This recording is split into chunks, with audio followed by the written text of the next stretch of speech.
विषंग की पराजय।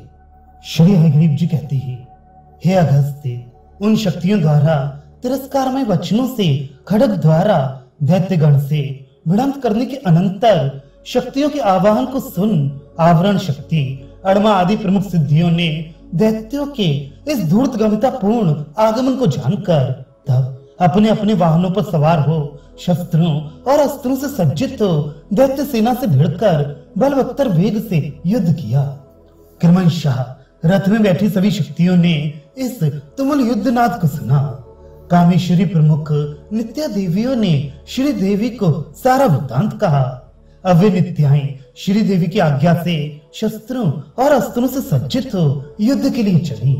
वहां अंधकार में उस युद्ध को अत्यंत कष्टकर और दुखदायक मानकर कामेश्वरी भगवती की आज्ञा से जो ज्वाला मालिनी चतुर्दशी नित्या है उसने पर्वताकार शरीर धारण कर ज्वालाओं से घिरी वह प्रज्वलित हो गई।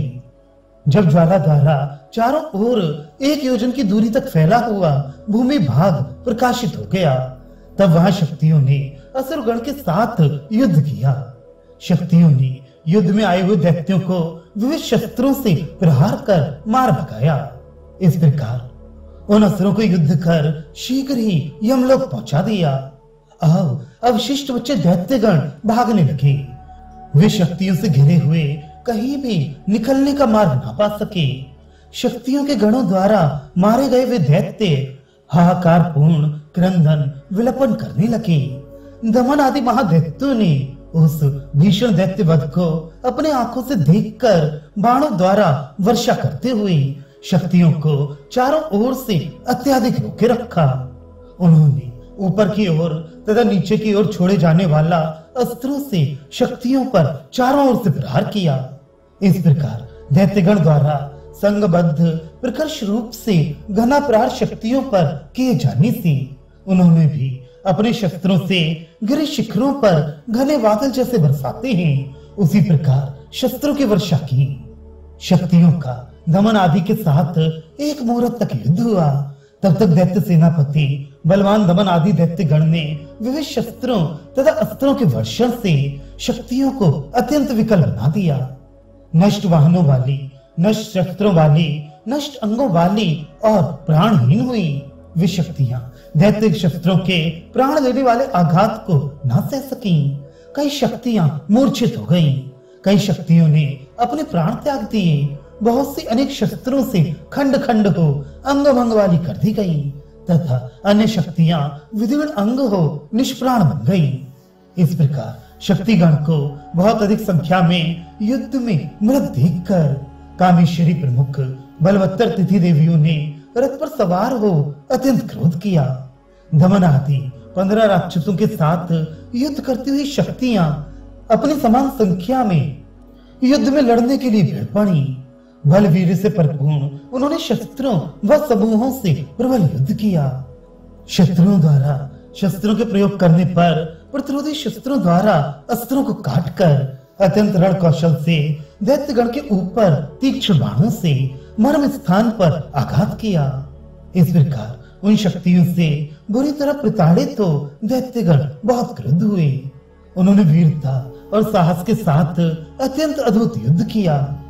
उन्होंने जैसे बड़वानल से अग्नि की ज्वालाएं निकलती हैं वैसे धनुष के अग्रमुखों से बाण रूपी ज्वालाएं निकालते हुए तुमुल युद्ध किया।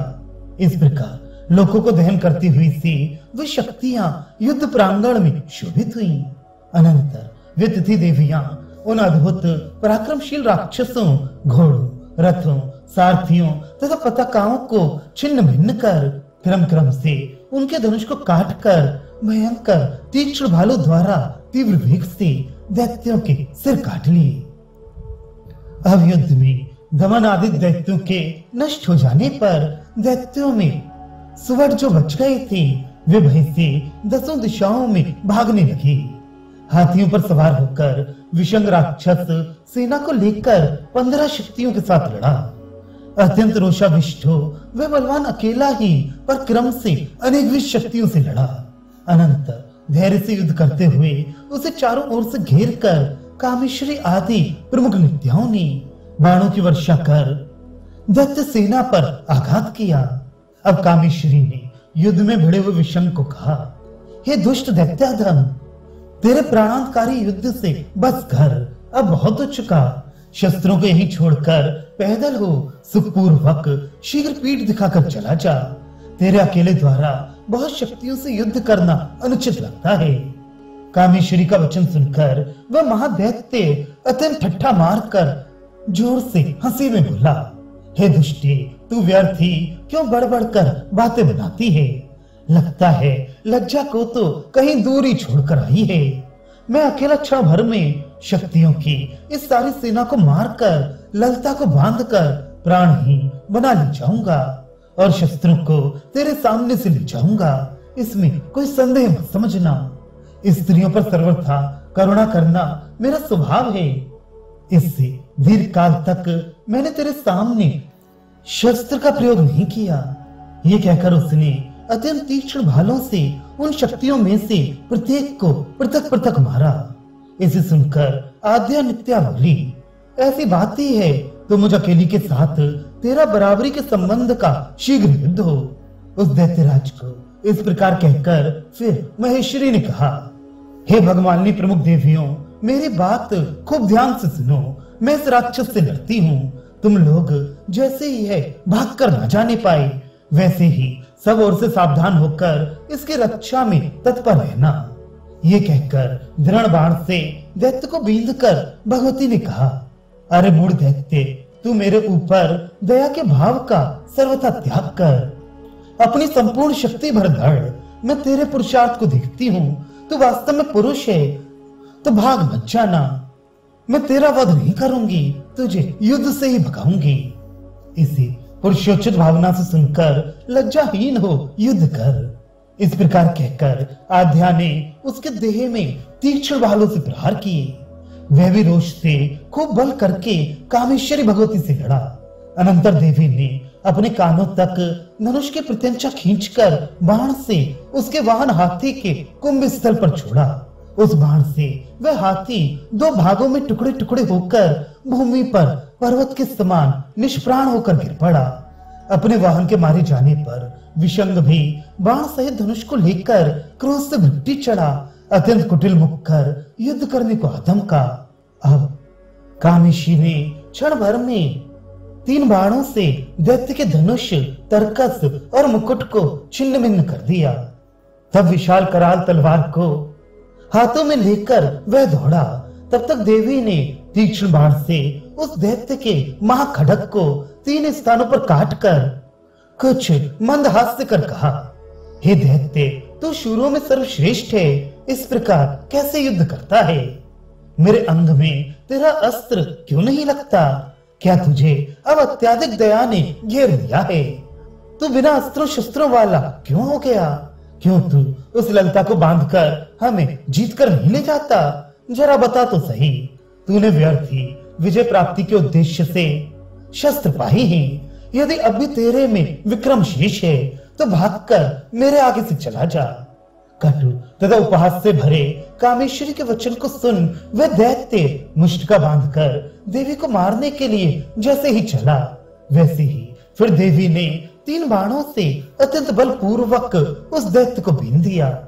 अपने पैर, हृदय और मुट्ठी में आघात पाकर व्याकुल हुआ वह दैत्य ना तो एक पैर आगे चल सका, न देख पाया और न मुट्ठी ही बांध सका। अब तो सब भांति असमर्थ हुआ।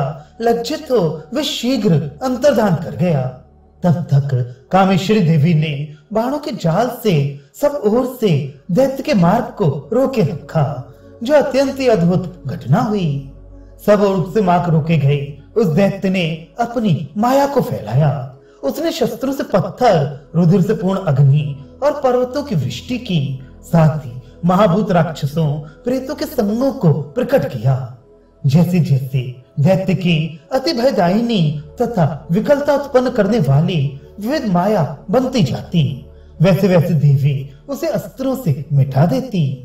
अनंतर वह अत्यंत कराल, उन्मत्त वृद्धाकार धारण किए, काले पीले 1000 मुंह वाला 10,000 हाथों तथा पैरों को लगाकर अति वेग धारण कर अपना मुंह बाहे हुए अग्नि का वमन करता हुआ देवी को मारने लगा। उस 1 योजन तक फैले दैत्य को देखने से डरे हुए शक्ति समूह को और असुर की माया को देखकर उस भगवती ने उस पर निर्माय अस्त्र छोड़ा। उस निर्माय अर्थात माया का संहार करने वाले अस्त्र से क्षण मात्र में ही दैत्य की सारी माया नष्ट हो गई। इसके अनंतर कामेश्वरी ने अंतर्धान किए दैत्य को मंत्र के पाश से बांधकर क्षण भर में अपने सामने गिरा दिया। वह पाश से जकड़ा हुआ दैत्य भगवती के पाद सन्निधि में अत्यंत लज्जित हो सिर झुकाए मृतक के समान बंद आंखें किए गिरा। चक्रराज रथ के सन्निकट ही विशंग को इस प्रकार बंधे देखकर नित्या बोली, इसे ले चलो। नित्या सब शक्तिगण के सहित श्री देवी के चरणों की सन्निधि में जाने को तत्पर हो गई। सबने रथ पर चढ़कर वहां पहुंच भगवती ललितांबिका को प्रणाम किया और सबने भगवती को विजय का वृतांत सुनाया। तभी मंत्रिणी प्रमुख देवियां वह शत्रुओं को जीत कर आईं। उन्होंने भी प्रणाम कर अपने विजय का समाचार बताया।